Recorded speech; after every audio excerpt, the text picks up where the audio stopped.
Very good, and I thought those comments were also very worth the hearing. I'm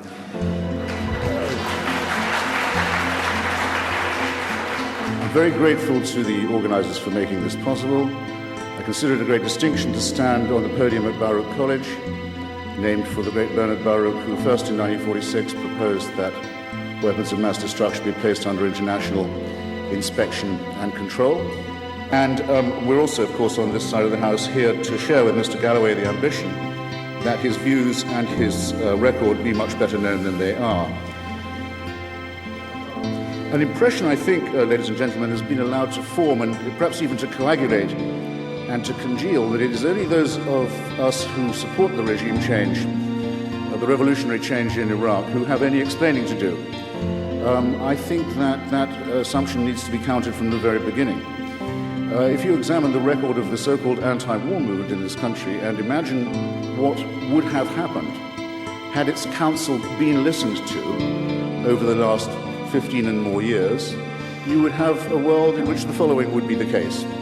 Saddam Hussein would be the owner and occupier of Kuwait. He would have succeeded in the annexation, not merely the invasion, but the abolition of an Arab and Muslim state that was a member of the Arab League and of the United Nations.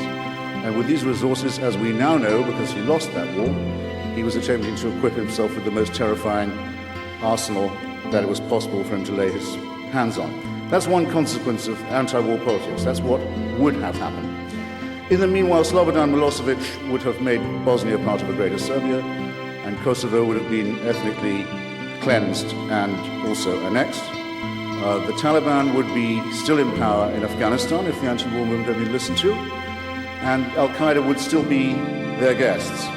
And Saddam Hussein, with his crime family, would still be privately holding ownership over a terrorized people in a state that's been most aptly described as a concentration camp above ground and a mass grave underneath it. Now, if I had that record politically, I would be extremely modest.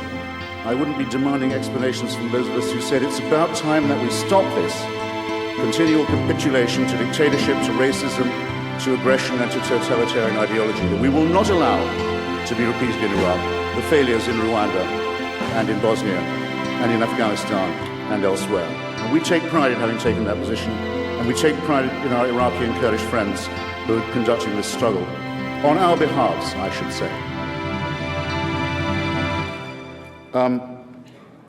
What did it mean to accept this responsibility? We knew it was a weighty one, and we knew it was a dangerous one. I will argue that the war was both just and necessary. I think one could separate perhaps the two concepts. Iraq had lost its sovereignty as far as a state can do under international law. There are 4 conditions under which a state may be deemed or said to have sacrificed its sovereignty. These are if it participates in regular aggressions against neighboring states or occupations of their territory, if it violates all the letter and spirit of the terms of the Non-Proliferation Treaty, and in other words, fools around promiscuously with the illegal acquisition of weapons of mass destruction. Third, if it should violate the Genocide Convention, the signatories to which are obliged, without further notice, to act either to prevent or to punish genocide. And fourth, if it plays host to international gangsters, nihilists, terrorists, and jihadists. Iraq met all these 4 conditions repeatedly and demonstrated its willingness to repeat them on many occasions. Its sovereignty was at an end. It was under international sanctions. It was a ward of the international community. Its people were being starved in order to build palaces for their psychopathic dictator. And it was furthermore imploding as a state and as a society. The divide and rule policy of the Ba'ath Party had led to appalling ethnic and confessional hatreds within the country. An imploded state would have made these worse, and you know who would have invaded then? Turkey would have invaded to try and take Kurdistan. Iran would have invaded to support its extremist Khomeiniite proxies, and Saudi Arabia would have intervened in order to do the same favor for the Sunni and Wahhabist and Salafist extremists. As a matter of fact, all these 3 foreign interventions are taking place at present. All those 3 powers are trying to meddle in Iraq, but we are fortunate, as are the Iraqi people, that there is a coalition to hold the ring and to prevent it from becoming another Rwanda or another Congo, another vortex of violence and cruelty and destabilization and war. And this, I think, again, is a point to take pride in. It was the only responsible course. I'm willing at any point to take questions, and I'm sure I shall be invited to, about my own criticisms of and misgivings about differences with those who conducted and conduct this policy. But on these main points, it seems to me that there's very little room for debate. What are the... Oh, thank you.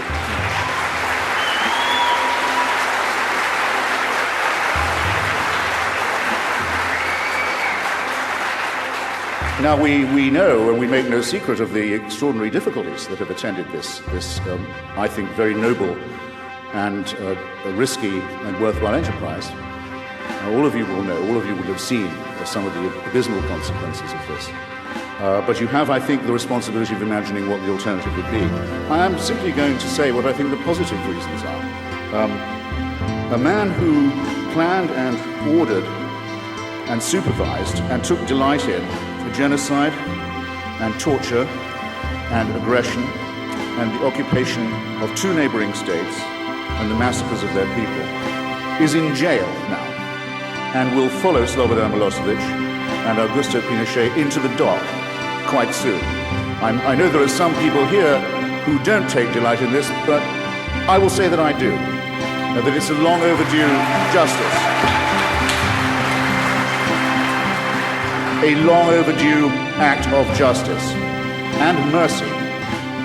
A constitution, a federal democratic constitution, is being debated now as we speak with the printing of 5 million copies of a provisional document, debated on 6 television channels, 6, and perhaps as many as 100 newspapers, in a country where 3 years ago it was death, not just for you but for your family, to possess a satellite dish or to attempt to distribute a leaflet. Death for you and your family, and not a quick one either. Does anyone not agree that this is a night and day difference? This is an extraordinary, unarguable, unambiguous game. No less important of the democratic impulse within the region. Not only is this being spread by the vector of the Kurdish people and their revolution, because as you will be readily able to find if you haven't read of it already, there have been demonstrations in Qamishli, the Kurdish main city in northern Syria, among the oppressed Kurds who suffer under the ossified theocracy of Iran, and of course in Turkey as well, to pick up the message that yes, liberation is at hand. These demonstrations broke out on the day that President Talabani was sworn in as president of Iran. There's an unmistakable connection between them. We who have been friends of the Kurds are very proud of their achievement, and we intend to stand by them no matter what.